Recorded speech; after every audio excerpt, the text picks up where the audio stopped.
नमस्कार, मैं हूं आपके साथ खुशबू सिंह। स्वागत है आपका युग चरण में। चलिए शुरुआत करते हैं बुलेटिन की।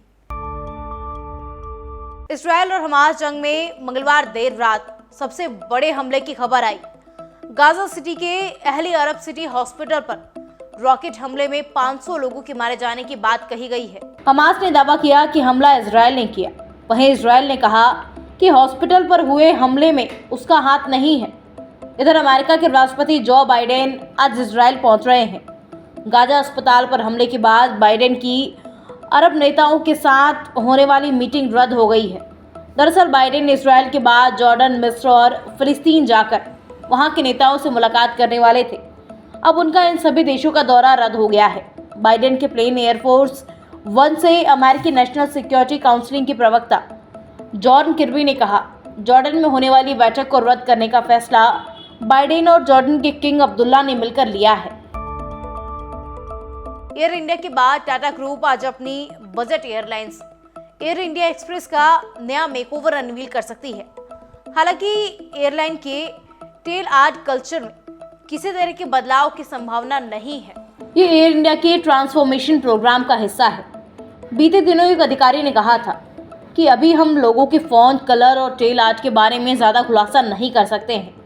हम बजट एयरलाइन हैं, हमारे पास केवल इकोनॉमी क्लास है, इसलिए इसमें कोई खास कलर की योजना नहीं है। एयर इंडिया एक्सप्रेस के पास वर्तमान में एयर एशिया के 28 एयरबस, 26 बोइंग और 737 विमान हैं। मार्च के लास्ट तक एयरलाइंस 23 नई बोइंग और 737 मैक्स विमान अपने बेड़े में जोड़ेगी। एयरलाइन ज़्यादातर भारत मध्य पूर्व क्षेत्र में अपनी सर्विस प्रोवाइड करती है। कांग्रेस को परिवारवाद वाली पार्टी बताने वाले बयान से सांसद शशि थरूर ने बुधवार को सोशल मीडिया पर सफाई देते हुए कहा कि मैंने पार्टी को लेकर ऐसा कुछ नहीं कहा, मेरे बयान को गलत तरीके से पेश किया गया है।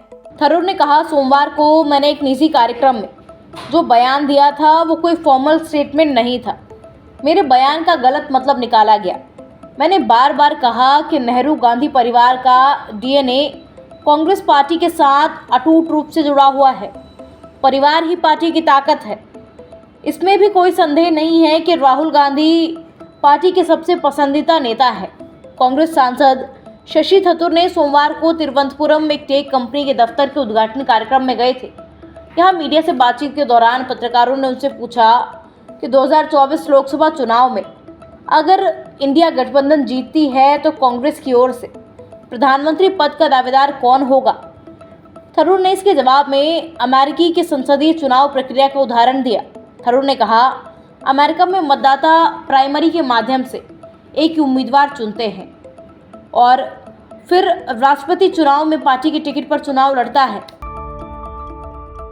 राजस्थान में हुई बारिश, ओलावृष्टि के बाद सर्दी बढ़ गई है। बुधवार को गंगानगर, जैसलमेर, चूरू समेत उत्तर पश्चिम राजस्थान के कुछ शहरों में दिन और रात का तापमान सामान्य से 10 डिग्री सेल्सियस नीचे आ गया।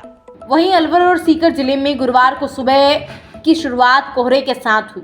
इसी के साथ यहां सर्दी का असर भी बढ़ गया। मौसम विशेषज्ञों का कहना है कि उत्तर भारत में हुई बर्फबारी के कारण अब अगले 1-2 दिन में रात का तापमान और ज़्यादा गिरेगा, जिससे प्रदेश में सर्दी बढ़ेगी। इसके साथ ही उत्तर पश्चिम राज्यों में 21-22 अक्टूबर से एक नया सिस्टम एक्टिव होगा, जिसमें गंगानगर, बीकानेर, जैसलमेर, हनुमानगढ़ और चूरू के एरिया में हल्की बारिश या बूंदाबांदी हो सकती है। पिछले 24 घंटे के दौरान बाड़मेर, जैसलमेर एरिया में बारिश हुई, जिसमें इन शहरों में दिन का तापमान गिरा और यहां ठंडक बढ़ी। जैसलमेर में कल दिन का अधिकतम तापमान 28.9 डिग्री सेल्सियस दर्ज हुआ। इसी तरह श्रीगंगानगर, चूरू में कल दिन का अधिकतम तापमान 30 डिग्री सेल्सियस से नीचे रहा। चूरू में अधिकतम तापमान 26.5 डिग्री सेल्सियस दर्ज हुआ, तो सामान्य से 10 डिग्री नीचे था। विधानसभा चुनाव के लिए कांग्रेस उम्मीदवारों की घोषणा का काउंटडाउन शुरू हो गया है। दिल्ली में कांग्रेस की केंद्रीय चुनाव समिति की बैठक में राजस्थान के उम्मीदवारों पर चर्चा हुई। स्क्रीनिंग कमेटी ने करीब 100 सीटों पर सिंगल नामों का पैनल केंद्रीय चुनाव समिति के सामने रखा। इस बैठक के बाद अब कभी भी करीब 106 कांग्रेस उम्मीदवारों की पहली सूची जारी की जा सकती है। पहली लिस्ट में बिना विवाद वाली सीटों पर उम्मीदवार तय हो जाएंगे। इस पहली लिस्ट में सीएम अशोक गहलोत, प्रदेश अध्यक्ष गोविंद सिंह डोटासरा, सचिन पायलट, और मंत्रियों के नाम हैं। लगातार जीत रहे नेताओं के नाम भी पहले लिस्ट में हैं।